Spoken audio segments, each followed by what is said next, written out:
Can't say I'm very happy about going on this little mountain trip. Yeah, I know. I'm a dwarf. Supposed to love the mountains, right?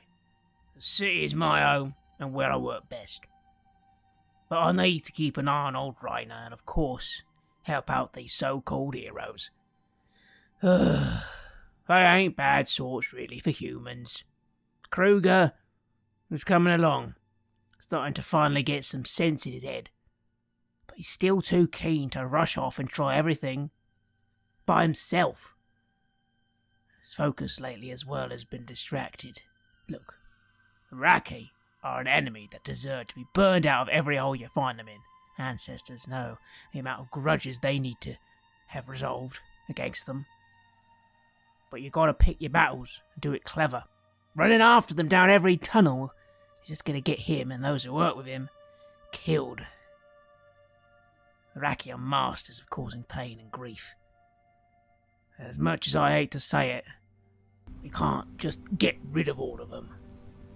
There's about as much chance of doing that as there is of all of chaos being gone one day, or all the Gobi in the world being gone one day. Some fights can't be won. You gotta pick the ones you can win. This is Red Moon Roleplaying. It seems that the heroes of Middenheim have come across an obstacle they weren't expecting on the river. A whole bunch of fishing boats. And as you get closer, you realise they are completely populated by peasants. Poor, injured-looking peasants. They are struggling to move the boats. There is an awful lot of malaise in the air. They've got their belongings with them. There's children, there's elderly. Most of them very, very, very poor-looking. They don't block the boats, but as you begin passing through, again, the Barey is always first in line, a couple of them do come a little close. A man, looks like a priest of some kind, but you can't tell what sort of priest. He's wearing just a very simple robe, and he has some charms around his arms. Just comes over and starts trying to speak to you, boat to boat. He's got a greasy black beard. Arms! Arms! Noble lords, ladies, arms for suffering, please. Food, shelter, please. What do the three of you do as you're on the deck and suddenly these boats are all around you? Most of them aren't approaching, they're just passing by, but they are slowing a little as this man speaks to you, and you do see several other would-be captains are all looking in the direction of your big boat and the bigger boat behind you. Oh, this is a dangerous situation. I know they mean well, but desperate people can do desperate things. This is true. I did speak to Rena earlier saying that we would spread the wealth around, but I don't know. There's something about this situation that seems potentially quite dangerous. There's a lot of people. A lot of people. That's very unusual. Why are there so many people and so many little boats? Well, not to be too cynical about it, but every oat and grain we give to them is one less we have in the pass. Does this crowd look agitated? Is there anything out of place amongst them? Roll an intuition check. Give yourself a plus 20. That is... intuition, you said? 21 under 69, so 4 levels of success. Very good. They look scared, Heinrich. They look starved. They look hurt. Something's happened. This is not just a normal outing of people on the river. They are desperate. When you say injured, what comes to mind is that there's been some kind of attack on a village up the river. I will inquire about this to the gentleman asking for alms. Now, stay, traveler. Tell me, where up the river have you come from? Shirtle! It's gone! Shirtle's gone! Yes! And then a woman says, and Grabbuck and Florenfeld! They came! They took everything! Monsters! Yes, monsters! Terrible! Terrible monsters in human flesh! Yes, yes! Everything burned! Barely made it out! Travelling to shelter! Camper bad, maybe! Altdorf! But we need arms! So poor! Please, sirs, you have much. In the name of Sigmar, have mercy. Oh, mercy may come, but pray tell, monsters, you say? Monsters in human flesh, yes. Wearing human faces, yes. Does that sound like anything I've heard of? Is he referring to mutants or something chaotic? I mean, he could be, but he is being a bit vague. You might need a bit more of an explanation. Well, against my better judgment, I think I'm going to... Actually, is it possible? We're close enough on the ships that I could move from boat to boat, yes? If you wished, you could leap across. Yes, it wouldn't be too tricky. Well, then I will give a glance to Siegfrieda and to Kruger, eyes saying, if something goes wrong, please do bail me out. I'll nod. And then make my way from one deck to the other. And perhaps closer to this gentleman, he can see my rosette, he can see my stature. Perhaps they've heard word of the heroes of Middenheim. And I'll say, sir, my capacity to give you alms is less than either of us desire, but I may yet be able to deal with the danger you faced. Can you tell me more about these creatures? Specifically, what did you see? Yes, monsters in human flesh. They mercenaries. But we saw Marigold. And a woman comes. Yes, I saw under their robes. Nuln, the signs of Nuln. They come to harvest us. They come for war. Yes, war. They say she's a witch. Yes, they do say Nuln's a city of sin and depravity. They may be right, but perhaps not in the way they think. This witch, can you describe her? Yes, she is most powerful in the grand castle. She rules all. Emanuel von Leibowitz, the witch. Yes, the witch. Burn her. Unfortunately, that is a name I am familiar with. You are indeed, although now this is very confusing. Are they saying she personally attacked their village? That's a bit unusual. It wouldn't be the most unusual thing that has happened to us since the beginning of this adventure, would it? It would not. Well, with that information in tow, I don't have anything to give them, and I stand by what I said earlier. If we start handing out packages, there could be a rush between boats, people are going to get hurt, and more to the point, our expedition will need every edge it can get as we proceed forward. I'm going to have to depart without giving them anything. Of course, if my compatriots disagree, I'm happy. I'm not going to stand in their way. But so far as Heinrich is concerned, I'm content to return to the Barabel and pass this information along. And you pass along the information. What do the other two of you do? It seems these people aren't going away, but perhaps you can placate them somehow. Whether by arms or just clever words. What will you try and do? I look to my companions on the boat. What I want to know is what are the rest of our passengers? Because there's a lot of us here doing. Are they reacting with hostility to these various locals? Are they just trying to ignore them? Is there sympathy in their eyes? What is the general atmosphere? Captain Joseph and the crew of the Barabel are all just keeping their hands on their weapons and looking towards you, Free, cautiously. You can't tell what everyone else is doing on the other boat because the Karaberg is still... It's within eye reach. You can quickly take out one of those scopes and see it's not far behind you, but it's still a little behind you. Mm-hmm. Again, these people... No need to roll intuition on this one. Siegfrieda, you know the poor. If they all rush you at once, they could cause some trouble, but they also really do look quite bedraggled, and a lot of them are just children or the elderly. Captain, open up the stores. We should spread some of the food to the children at least, and command the adults on board these boats to ensure that the children are fed. We can slow a while to ensure that there is at least 2 portions of food per child. Joseph frowns a little, but he nods. You think he does see the wisdom in what you say, but you do know why he frowns. This will cut into your rations. Your whole expedition will now have less food at some point. Maybe that won't be a problem. Maybe it will. But eventually, slowly, food is handed out. They seem to want a lot more, but when you focus on feeding the children, it does seem to go down well. There is one passenger on this ship who is not on the other ships.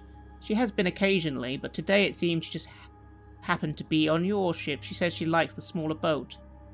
The priest of Shalia, who goes by the name of Carol Eigen. Carol is quite young, possibly your age, in fact. Quiet, pale complexion. From her accent and demeanour, you're pretty sure she's an Altdorf native.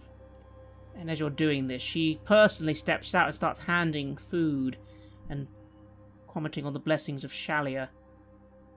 And then one person in the crowd does mention, "Wait, good people on the roads? Shalians? Nobles? You're the dove of Shalia, aren't you? It's the dove of Shalia!" And several people begin praying to you, Siegfried, getting down on their knees on the boats, praying to each other, joyful faces. And this priest, Carol, just smiles your direction and quietly says, "Yes, this is the work of the dove." No! I look at her rather exasperatedly. I am just a person who does not like to see people starve. I do not need recognition. And yet you have it, my lady. I know the burdens of the gods are hard to handle sometimes, but we can't really pick and choose, can we? You are blessed, I think, whether you like it or not. Well, I don't like it. Perhaps that is why Shalia shines to you. Besides, I think it's worked. And yes, you have to admit, some of that hostility does seem to fade. The boats begin parting ways, the food accepted. There are some fearful looks at the big boat coming, but for now these people travel on. I'm going to address our priestess of Shalia with a rather hard look. You call it humility and grace. Those are my attributes. Allow me to explain something, and this is not out of disrespect for you and your faith, or for the poor. I can calculate that children require less sustenance than adults. I can also calculate that likely the danger of our coming adventure will result in several of us being slain, and therefore our portions will reduce in turn. Therefore, we can spare rations to fill the mouths of children, because there won't be enough grown-ups among us to eat it. That is not humility, it isn't grace, it's pure mathematics, it's pragmatism. And if that's what Shalia appreciates about me, that I can make decisions like that, then, well, I welcome her blessing. But I think that it is a mistake to confuse strategy for, and I make a very wide, dare I say it, flamboyant gesture with both hands as I just gesture around me, for kind-hearted charity. I can be kind, and I do have a heart, and I help people wherever I can. But it isn't because I am blessed by a goddess, it is because it is the right thing to do. And is it not possible that because you strive to do good, as you say, simply because it is the right thing to do, is why you have been blessed, despite your trepidations? I'm not just speaking of one good deed done, but several. You have chosen the path of helping others several times where others in your position would not have. A woman from your stature, your wealth, your power, your privilege coming down on this level, demanding fair rights. We know. She leans in. I know, I have heard several of the rumours. You flaunt tradition, you disregard the hierarchies of this world in pursuit of good and honesty and truth, and the care of the weak. You can say that you are not blessed by Shalia, but I think I see differently. But if I have offended you, I apologize. I am not offended, and I will... My rather stern look will dissipate at that. I promise I am not offended by your words. I just feel that they are mistaken, and that you are attributing to divinity what is purely a what should be a human reaction to suffering. I would agree. But there are many that don't.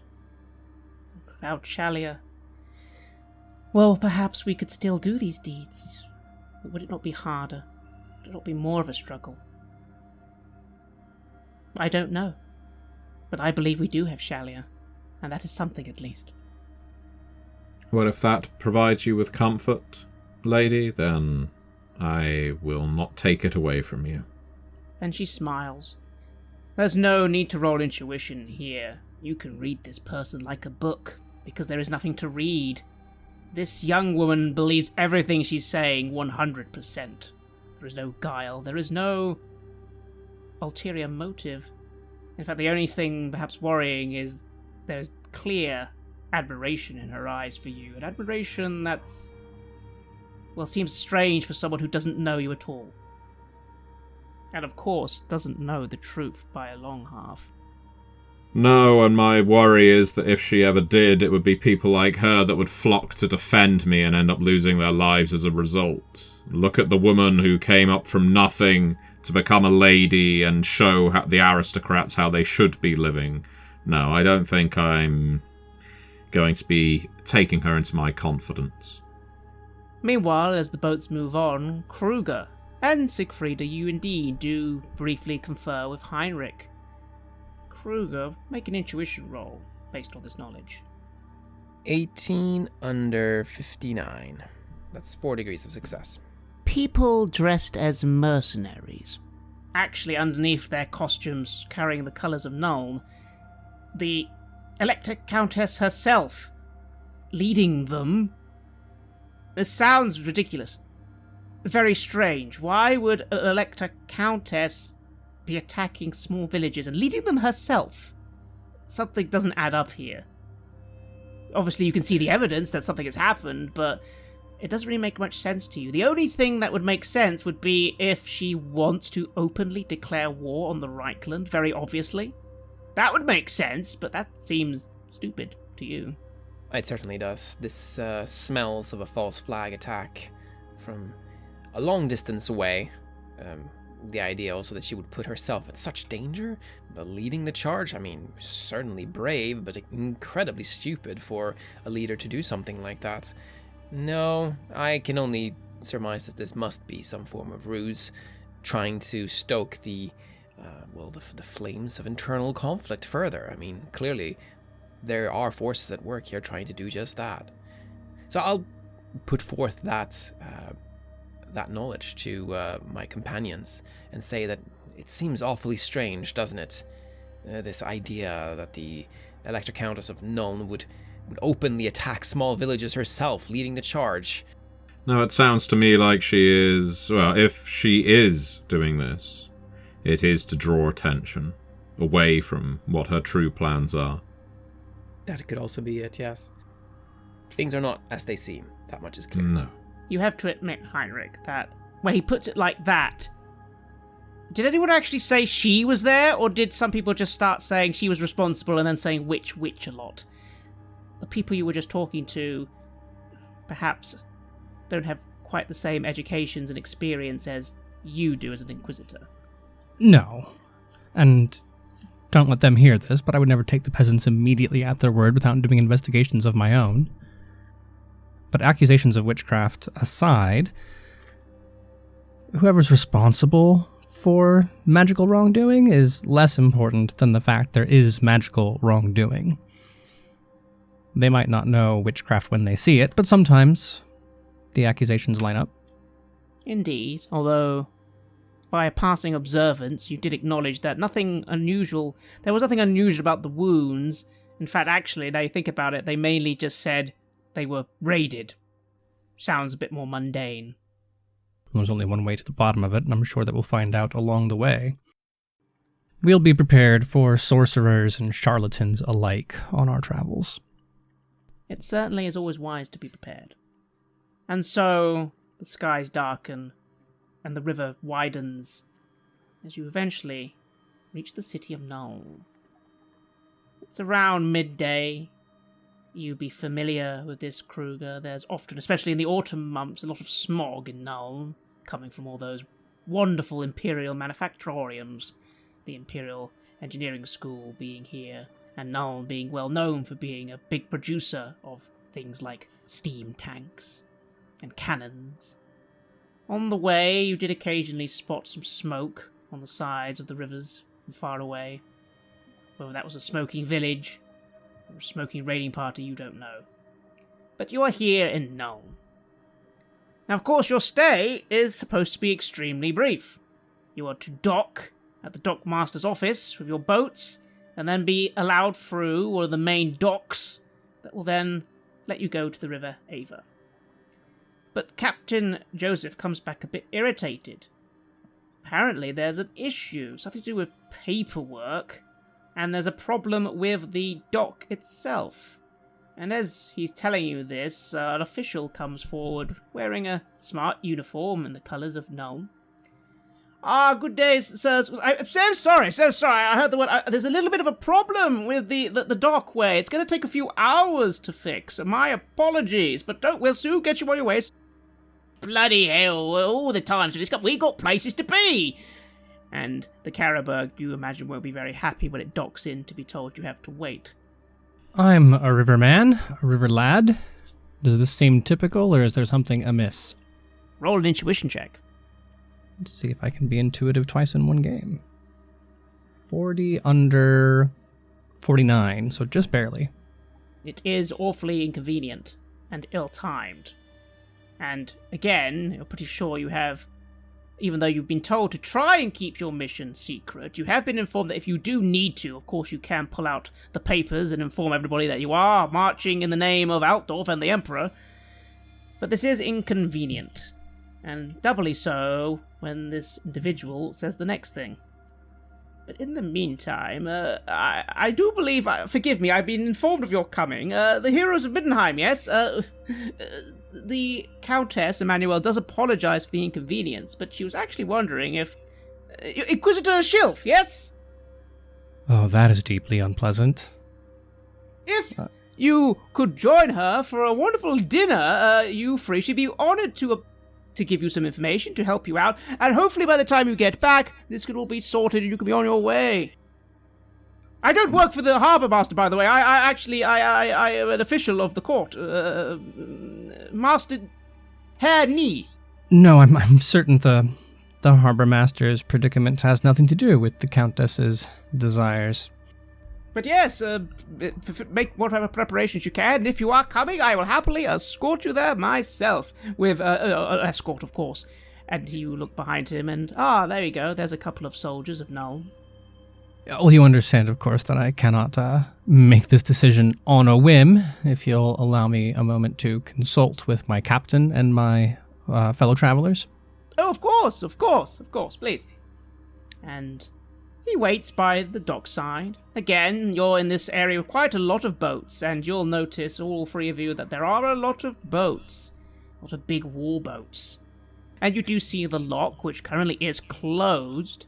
That's all that's really barring you from, of course, continuing on your way after you get through these docks.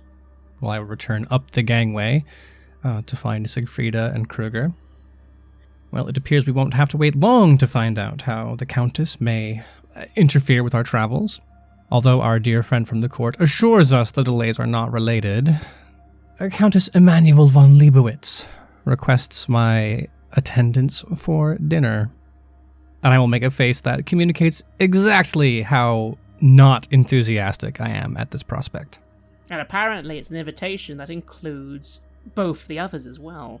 Well, she is one of the big power players in this region. If this truly is an actual invitation and not some, trap to kill us, then it could just be an opportunity to find out what's actually going on. Perhaps help steer off some of the trouble that she may or may not be causing, or someone may be trying to cause in her name. Yeah, we may be able to, at the very least, even if this person isn't altogether honest or virtuous, we may be able to find out some invaluable information. Indeed. I'm thinking about it, I'm sure they wouldn't dare kill the heroes of Middenheim. That would be a bit too far, wouldn't it? I mean, there would be consequences. So I don't think we have too much to worry about. I appreciate your optimism, but I think you're both forgetting how many times people have tried to kill us at dinner. Oh, I'm not doubting that, but I do have absolute confidence in both of you, Heinrich, Kruger, that if someone tries to murder us over dessert, that the two of you will have your weapons at the ready. Certainly will, I say, smiling to both Siegfrieda and Heinrich, showing confidence. Well, pardon my paranoia, but even if the three of us can take care of ourselves, what of our travelers? Do we think the crew of the Mirabelle can fend off an assault from the shore? Or that will come back to find the Carroburg in one piece, with as many crew as it began with? In your estimation, the Mirabelle probably would struggle. But the Carroburg has an awful lot of people on it, including a whole bunch of Knights Pamphar and warrior priests. They might hold out a bit better. Of course, it's like you said, Kruger, it's a bit of a bluff here. If the Countess herself really does want to kill you all, she will. She has a city. But if she doesn't, well, it would be tricky. Yes. I think this will be enlightening. And I'm sure our people will be alright. I certainly have enough weapons. Well, if nothing else, it doesn't sound like the invitation was optional. Those locks aren't going to open without the Countess's permission, no matter what the harbor master says. Agreed. Well, I suppose we have a dinner to attend then. Doesn't sound like the worst thing in the world. I wouldn't mind eating off the boat for a bit. Siegfrieda, do you have anything that protects against poison? Perhaps an herb we can chew on the way to the Countess's abode? Well, there are many different kinds of poisons and many kinds of preemptive antidotes one can take. I suggest that I bring along with me a bag. I'll bring Leah. She's not a bag, but she can carry a host of potential curatives should we ingest something we don't want to. Leah will happily accompany you, although when you actually tell her what's going on, she pales significantly and really does wonder, are you sure you want her to attend the dangerous, scary meeting with a very important person? No, not at all, Leah, but you can dine, and I regret that I'm about to say this, but I've already started, with the servants. Oh, right, I see. Yes, my lady, then, I really do enjoy going to these sort of things, I think. I assure you it will not be all night. And with that, you wait for some of the others to arrive to inform them of your decision. Captain Joseph thinks the whole thing is highly suspicious, but at the same time does say that he'd be surprised if an Elector Countess decided to attack you. That would, of course, be going against the Emperor, after all. Meanwhile, the Carroburg arrives, and you inform Baron Richter. He accepts the situation, although he is a little offended that he hasn't actually been invited himself. Priest Captain Jocelyn doesn't seem to care at all, but she is on a guard. All three of you are escorted by this Herr Nie and a dozen or so soldiers of Nuln through the streets of Nuln to the good district. You, Kruger, luckily would know this. You're not being led to some dark alleyway, you actually are going in the right direction. How's it feel to be home? You see some orphans running by on a street. The poverty in Nuln is quite similar to the poverty in Middenheim, but the biggest difference is the nobility of Nuln are far more decadent than the nobility of Middenheim. The poverty gap is significantly wider here, and the city is smoggy always from those manufactories. But it's home, right? Well, it certainly was. This is where I grew up, after all, and, well, there's a lot of dark memories, but also quite a few positive ones from these streets. I am, of course, somewhat saddened to see that things haven't necessarily improved for those that shared the fate that I had. But perhaps once this is over, I can do something. Me and Reyna, we can actually do something for the orphans of Nuln. Give them a chance. I tell myself that to make myself feel better as I walk past all these orphans and the squalor that they live in. It's comforting, isn't it? Granted, you'd have to be careful, because some of them would just rob you, and you wouldn't blame them, but some of them, maybe you could help. Briefly. For a time. And then perhaps you worry about your responsibilities. Aren't you supposed to be hunting Skaven, hunting cultists? Are you going to drop that all and become a humanitarian and help the children of Nuln? Or is your obsession not quite yet quenched? Well, I mean, I'd have to stop the Skaven first. I mean, that goes without saying. I mean, that's what this is ultimately all going to lead to. We take care of the Purple Hand now, and then it's time to take care of the Skaven. It's that simple. And then after that, we can help the orphans of Null. It's going to be fine. It'll take a few years. That's all. And so you are led to a fine townhouse in the city. You'll immediately note, Kruger, this is not the manse of the Elector Countess herself.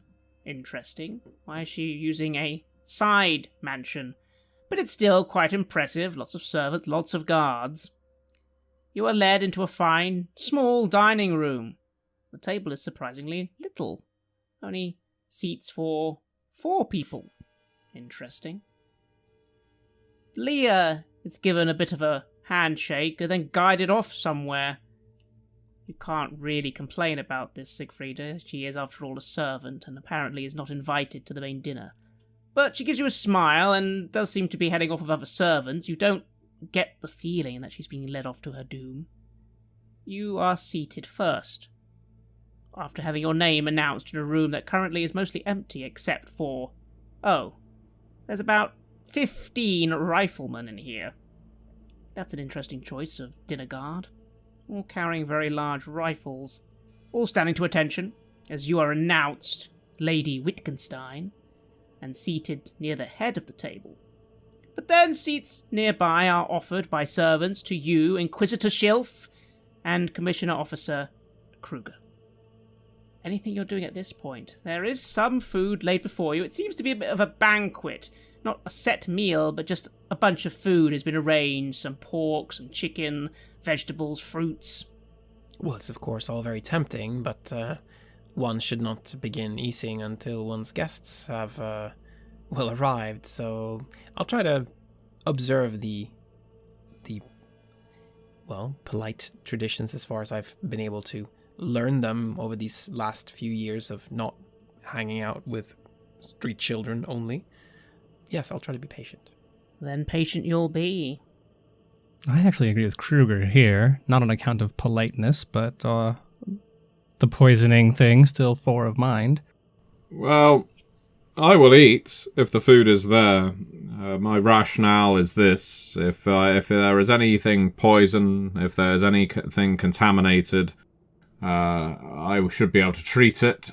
But more importantly, the more food we eat here, the less of our rations we will need to consume, which means they can go to other people. This is true. I should add, in addition to the poisoning paranoia, which I'm admittedly overstating, there's also a profound aura of impatience around Heinrich. I don't approve of being toyed with by the political class, especially when there's something so important going on. So being made to wait by an Elector Countess, I've had my fill of this. Indeed. And finally, the announcement is made, as in walks Lady Emanuelle von Leibowitz. Her wardrobe this time is black, gold, and red. A completely different outfit from last time, but equally as audacious and stylish. She is decked head to toe in the latest in Nuln fashion, which even you would know Heinrich is considered sometimes a little more exciting than Altdorfer fashion. At least it's not as dull as Middenheim fashion. She steps towards the table and offers a nod to you, Heinrich and Kruger, and then a very low, very particular bow. Siegfrieda, you're trying to remember, you've had this before. Is this the bow where you bow the same way? Do you bow a bit lower? You still haven't ever got that noble etiquette. In terms of our ranks, as much as they are to be respected, what is my perceived rank when compared to hers? Are we supposed to be equal? Is she above me? She is astronomically above you. She's an Right. Elector Count of the Empire. You are a noble unlanded. You are almost nothing. Being the head physician means nothing here. So, by the laws of etiquette, you believe that you would be the lowest possible noble, and she's the highest noble, just below the Emperor. In that case, I will stoop low as I bow and simultaneously curtsy. I do hate this bullshit, but it is a necessary part of dealing with these people. She smiles wide and remarks, "And they said that you knew nothing of etiquette. A little clumsy, but not bad, my lady, not bad at all. Although, next time remember, it's left foot forward first, right hand down last." Of course, my Elector Count. The left foot. Vitally important. "Please, call me Countess." Of course, Countess. She smiles and makes a seat at the head of the table. Another man then enters the small room. Very boringly dressed. Long dark robes, a long sword by his side, and a long dark hat. Kruger, you are reminded immediately of the sort of attire Gurner Stark wore. And you, Heinrich, will then very quickly be able to deduce from the attire and the look of this man that a wizard has just entered the room. Doubly bad news as far as I'm concerned. This man tips his long hat and remarks, "Forgive me, we haven't met. Christoph Engel of the Grey Order." No, we have not. I will, suppose, stand to make the appropriate greeting. Inquisitor Heinrich Schilf. I imagine you already know that. He gives you a very odd look. I'm not sure if it's surprise at the fact that you've addressed him respectfully, which makes sense, you're an Inquisitor, he's a wizard. Or maybe something else. But he just nods very, very, very, very mildly. "Don't mind the wizard, he's just here to make sure things go swimmingly, and good, because, one does have to be cautious in these sort of talks, don't they? So don't mind him. He's just going to make sure that everything we're about to say is only for our ears. Aren't you, Christoph?" "Yes. Please, Inquisitor, don't start trying to burn me." As he begins casting a spell, his hands begin moving very calmly. Don't feel any aggression, but the air does start to chill. What do, Heinrich Schilf? Is this perhaps an attack? No, well, this is why I wanted to stand. It had nothing to do with being polite and everything to do with being closer to him. So I will let him continue his chanting and his ritual, secure at least in the knowledge that if things start to get a little too hot in here, I am well within stabbing range. You are. Although, as you look down, you'll see he puts one hand on his sword. Interesting. You have a feeling that might not be for show. You do, after all, remember that Gurner Stark was surprisingly apt with weaponry.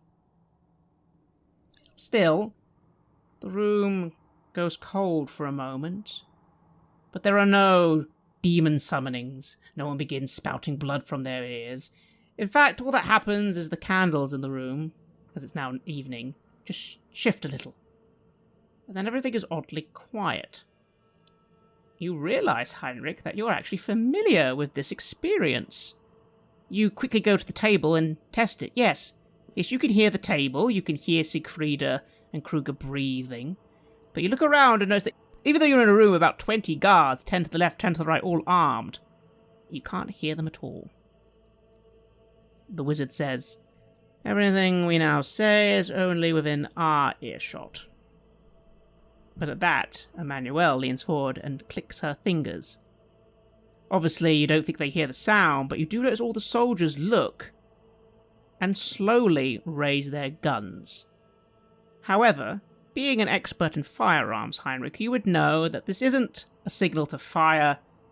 No, this is a signal of preparation. She simply remarks, "No offense, but I have a feeling you three might get a little testy with me, and I just want to make it clear that if you do think you can just shoot me or stab me, my people are going to riddle you with bullets. But I'm really, really hoping we're going to have a lovely little chat, and then you're going to be on your way, hopefully As friends. That's what I'm hoping, my lady. Forgive the precautions. I have reason to be cautious of you three. Kruger, I'm unfamiliar with known custom. Is pointing firearms at someone normally a sign of friendship here? Not traditionally, no, but I'm certain that the Elector Count has good reasons for being wary of us. Although I can't exactly say why. We are the heroes of Midheim, after all. We serve the Empire, and surely what is in our interests or is in your interests as well. That, my dear commission officer, is very true. If that is true. But if it wasn't, well, then it would be quite different, wouldn't it? But let's see. I'm sorry to have waylaid you. I know you are on a very important mission. She stops and takes a moment to pick a cherry off the table.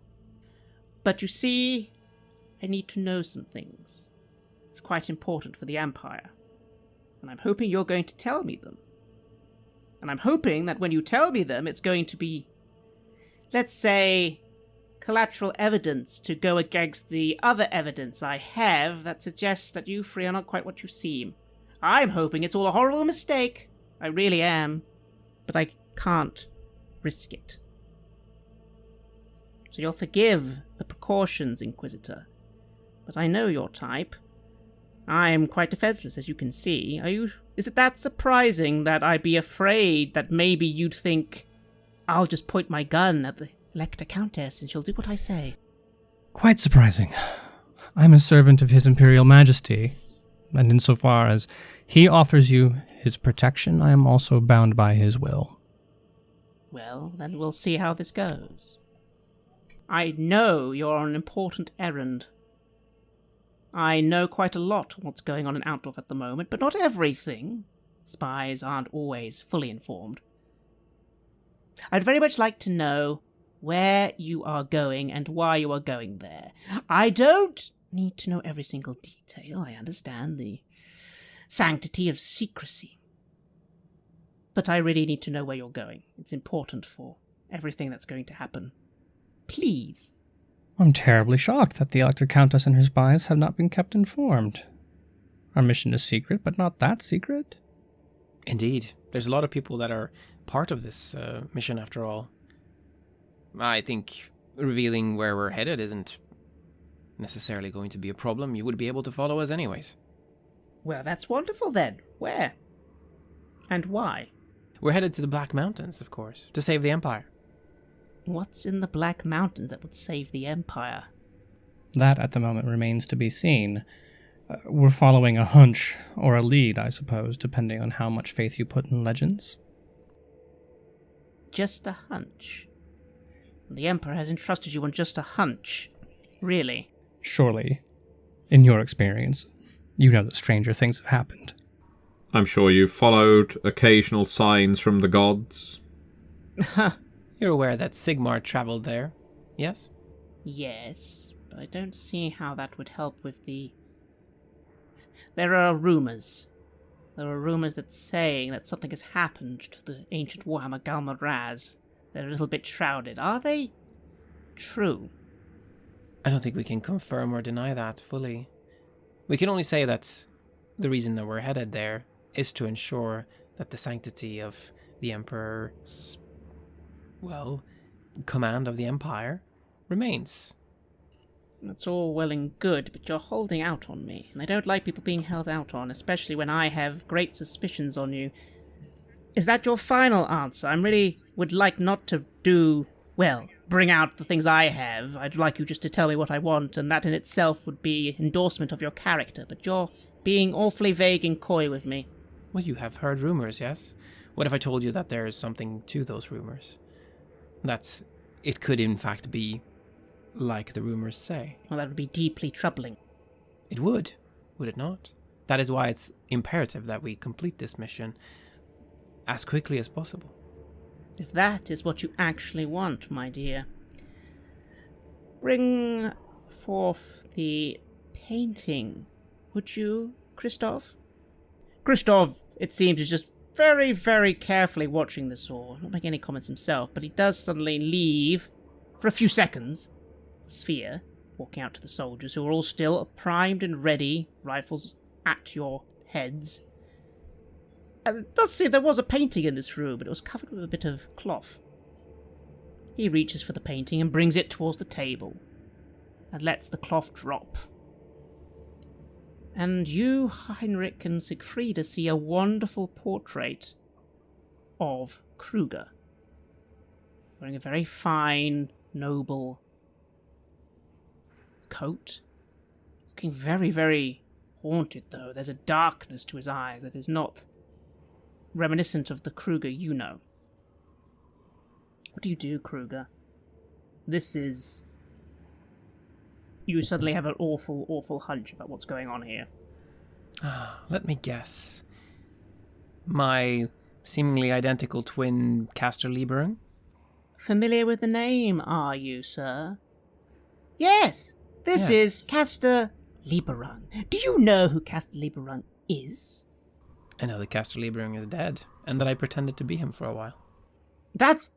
What a wonderful thing, because I was about to say Castor Lieberung is an extremely dangerous fugitive, an enemy of the Empire, specifically of my city, who evaded my grasps of justice, and you look just like him. But I see, you took his identity and you're just pretending to be him. That makes sense. Yes, there was a letter that he was carrying that promised great riches would be given to him, and I was nothing at that point. I'm not sure that I'm much today either, to be honest, but at that point it promised to change my life forever. So I went ahead and followed, pretended to be Castor Lieberung, and it brought me nothing but pain and suffering, because the Purple Hand, as you may know, well, they have a thing for Castor Lieberung, and they kept chasing us through the Empire, and nearly killed me on a number of occasions. Well, that is a charming, beautiful story, if I actually believe it. It's strange as well, because you, Lady Wittgenstein, she looks at you and frowns, the dove of Chalier, this wonderfully altruistic figure. It's odd that you come from Wittgendorf, which, as last I checked, was plague-ridden, and the family... What was it again, Christopher? The family are well known to be highly suspicious, my lady, yes. There were several unconfirmed reports of heresy and witchcraft from that household, never confirmed. Yes, and it's funny that you're here suddenly with this pretend Castor Lieberung, and do you see what I'm getting at? As she stands, and I'm starting to get quite irritated with the tone they're carrying. Inquisitor Schilf, you, I'm not sure about, can you tell this darling commission officer to be slightly more respectful when he's being accused of heresy and treachery to the Empire? I'm certain he didn't mean it in the way that you're taking it, but all things the same, yes, a lighter tone, a lighter touch would be best for all of us. Oh, apologies. And yes, lighter tone is really quite agreeable, I say. Big smile. I cannot deny that in Wittgendorf there were heresies and witchcraft abounding. You are quite correct, and they have been stamped out, and where stamping didn't work, pulled out down to the root, and I dare say, Countess, that spending time among the poor and the sick and the dying and the starving, such as those we have encountered on the river on the way here, is a fine antidote for surrounding oneself with wealth and banquet-like feasts. It really does educate one into wanting to share a little bit of that wealth that really is just put to waste when locked behind thick stone walls. Oh, please, Lady Wittgenstein, I'm not a bleeding heart like you, dear. I have a province to run and an empire to aid. I don't have time for every single peasant. I try my best, but I don't have time. So please, I am aware of your reputation. I don't mind it. It's quite entertaining. But again, I'm sure you can imagine. Interesting. It's almost a beautiful cover story. Much like the one Kruger has just given me. I'll be perfectly honest, the only one of you I don't find suspicious is the Inquisitor. And no offense, Inquisitor. And she smiles at you, Heinrich. You wouldn't be the first young man to be misled by a pretty face. We all have our vices and weaknesses.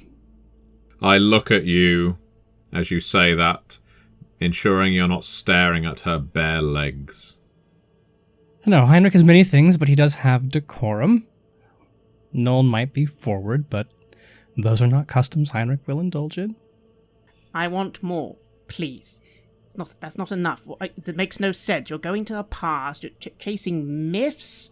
Why? That there are more important things that need doing right now. I don't understand why you'd be sent on such a mission.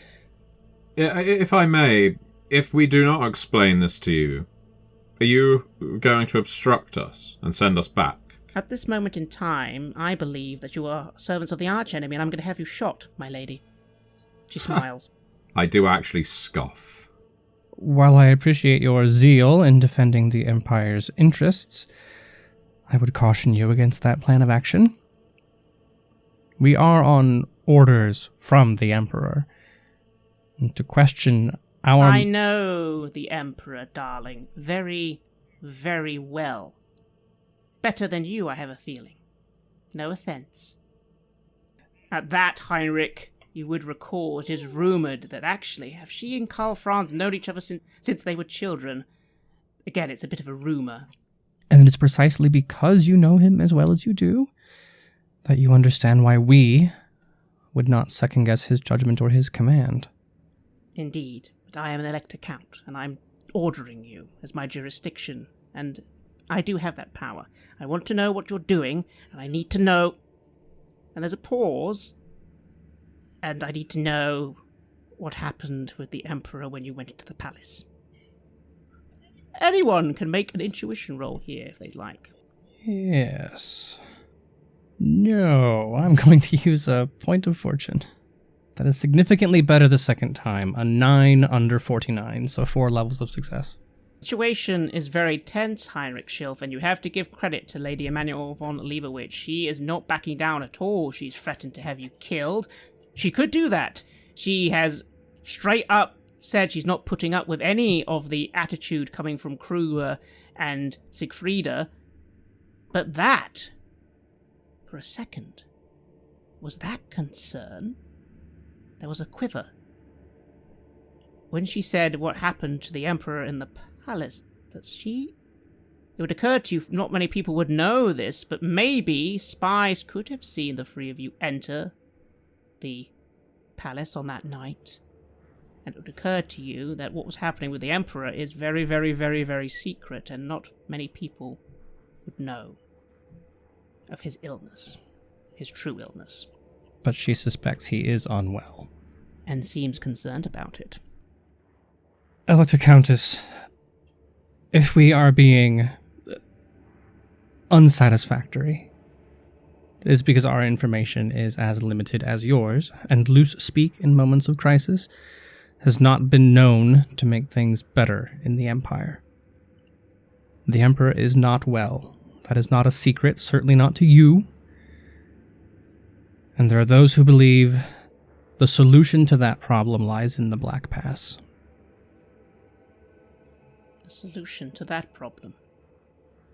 Is it something that can be solved? And then she looks at you, Siegfrieda, and perhaps finally, for a moment, there is some actual respect. You are apparently an extremely good physician. Is his problem solvable? Oh, I believe any condition is curable. That's awfully glib. Is it? Yes, if I shot you in the head, would you say the condition was curable? That is not a condition. I think you misunderstand. You're clearly not in the Physicians' Guild. No. I'm busy running a province. Yes, let's not get beyond our reach. And you can tell, Heinrich, she is furious at Siegfrieda's answer.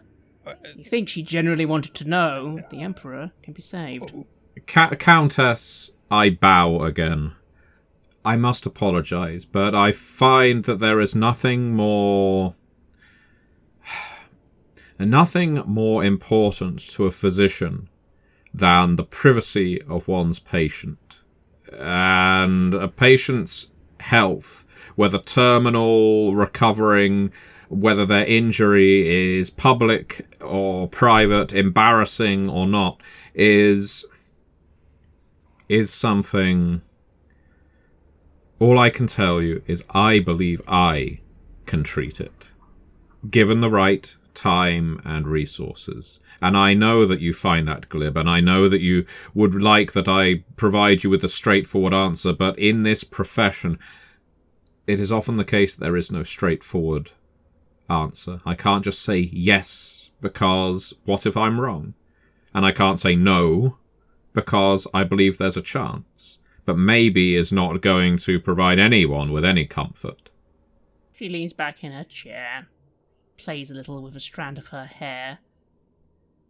Well, this is going neutrally. I'm not happy. I'm not exactly happy with how this is going. Perhaps it's not going as badly as it could, my dear friends. So that's all I'm going to get. No matter how much I demand from you, you're not going to give me anything more. Have you never heard the concept that if you scratch my back, I scratch yours? I am an elector countess. If what you're concerned about is secrecy, I am sure I have several secrets above your heads. At this point, Heinrich can feel a headache coming on. Understanding that Siegfrieda and Kruger have a slightly different view on what we should or should not tell, there is just an amount of rip the bandage off coming from Heinrich. Have I also noted the genuine concern that seems to be coming from the Countess? Yes, took you a little longer, but you sort of picked it up from Heinrich's tone. Yes, you think Heinrich is trying to be diplomatic here. You don't think Heinrich would be diplomatic if he genuinely did feel this woman needed to be shot. You do know that. Heinrich is very shoot first, ask for friendship later. I put my head to the side as though asking, why not? Then, after a moment of silent confirmation, I will turn back to the Countess. The Warhammer, Galmaraz. What? I'm sure you've heard rumor of a certain incident in the palace. Yes, they were saying... Very well, yes, let's be forefront. They were saying it had been damaged somehow, which of course is impossible. Not so impossible as one might believe. It is our theory that the Warhammer being wielded in that particular moment was not the true Warhammer, and that the salvation of the Empire lies in us following in the footsteps of Sigmar and finding the original. That's almost completely outlandish. And yet as she says that, she is looking at you with a bit of shock. And yet it's so outlandish, I don't see why you'd make it up. You think the actual... There's a reason, I suppose, for you thinking it's somewhere in Blackfire Pass. I suppose actually that could be logical, now I think about it. Whether or not I believe it or any of us believe it is a bit beside the point, Elector Countess. It's that the Empire is in a desperate time. And absent any other solution coming from the Academy, from the Mages College, from the Physicians Guild, this is where our journey takes us. There are minds aplenty at work in Altdorf working on how to solve this problem. Mine, obviously, is not a mind cut out for that work. Our skills lie elsewhere. So we are taking our expedition into the pass to walk the path of Sigmar, and by his will, bring an end to all of this. Huh. Well, that was unexpected. And you, Lady Wittgenstein, you wouldn't just say you thought you could cure something if you didn't think you could. I understand you can't say you can, but you're not just saying no. You believe there's a chance. That's all I'm asking. I am not. My two companions, my trusted friends, will tell you that I have brought many people now back from the brink of death, but if I felt like it was a certainty that there was no cure, I would find a way of easing the sufferer's pain and bringing them to a natural conclusion rather than dragging something out for a foolhardy hope.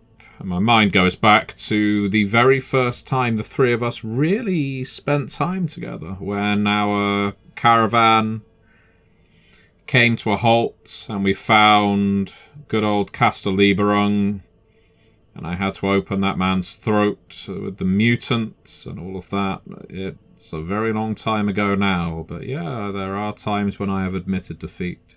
She chews her lip, and she eyes the Grey Wizard.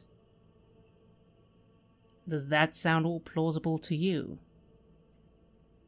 He stares at all three of you, and then just flexes his fingers on his sword. A lot of it, my lady, is highly improbable sounding, but I have to admit, in my line of work, the more improbable things come together at once, the more likely it actually is the truth. Besides, Herr Stark is a bit naive, but he has potential, and he didn't in any of his time with these three report anything unusual. It's very possible they're telling the truth.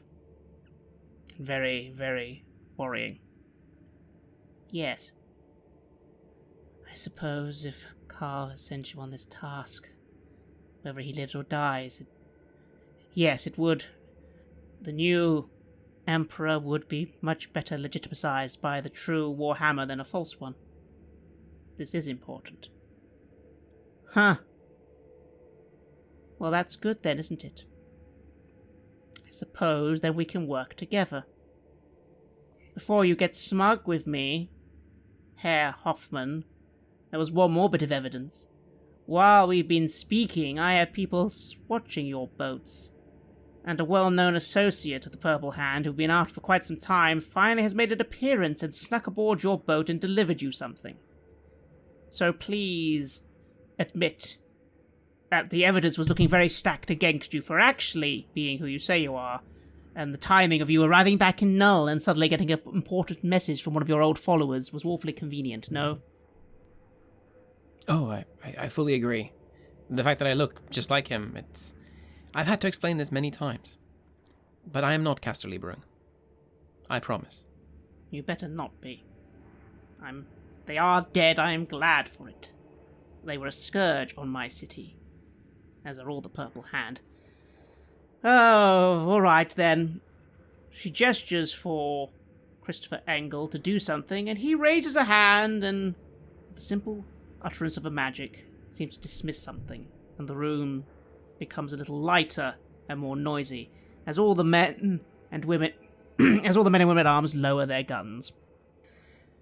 At this point, a messenger suddenly seems to be trying to enter the room, and the Countess notices them and summons them over.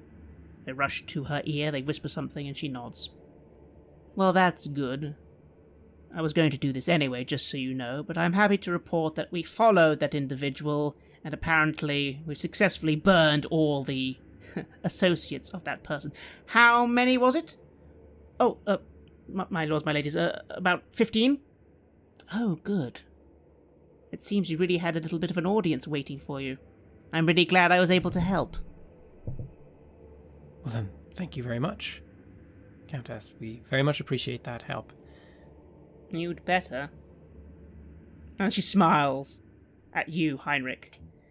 And I must say that at the end of the day, I was right about you. You are pleasant to be around. You didn't try and insult me once in that whole conversation. Well, I've grown as a man in my travels. The jury's out on you, my lady. She does smirk at you, Siegfrieda. Maybe this is just a playful jest. Well, allow me to prove my efficacy through my actions. Good. Alright then, eat up. Let's discuss how I can help you be on your way as smoothly as possible. I believe you. And believe it or not, the security and stability of the Empire is all I've ever cared about. So let's see what I can do for you. I might be able to give you a bit of a hand. You see, you're going to run into some problems when you go through Averheim, Civil War and all, but I might be able to help. And the Countess smiles wide as she invites you all to eat. And maybe you will, maybe you won't. an odd evening, but all three of you have a feeling that you maybe have just managed to avoid death. For now, at least. You have listened to an episode of Red Moon Roleplaying, where we play the legendary campaign The Enemy Within for Warhammer Fantasy Roleplay 4th Edition, published by Cubicle 7. In this final part of the series, we are tackling Empire in Ruins. Joining us as players in this series are none other than Aaron Hammonds from Queen's Court Games and our dear friend Matthew Dawkins. The music was made by Flowers for Body Snatchers, Wordclock, Metatron Omega, Ager Sonus, Apocryphus, Halgrath, and Northumbria, featuring a number of collaborations with other artists, and was used with permission from their label Cryochamber. Check out their website at cryochamber.bandcamp.com or their YouTube channel for some moody dark ambient. We would like to give massive thanks to our champions of the Red Moon, Martin Heuschober, Simon Cooper, David, Julia, Camilla, Bob Lange, Cameron, Graham Barey, Doug Thomson, Lily, Mike Parker, Maciej, and Black Templar for their generous support. And we would of course also like to thank all of our other patrons. Without your support, the show would not be possible. If you want to support our work, please check us out on Patreon. You can get access to our Warhammer Fantasy Roleplay bonus campaign, Rough Nights and Hard Days, as well as bonus campaigns for Cult of Divinity Lost and Call of Cthulhu there. On top of that, we also offer early and raw access to all of our recordings. You can also hear your name read on the show as a champion of the Red Moon, as well as play Cult with us. Most importantly, that support is what keeps the show going, so do check us out there. Thank you again for listening, and remember that Skaven are definitely not real, and even if they were, the Emperor has already dealt with that particular problem.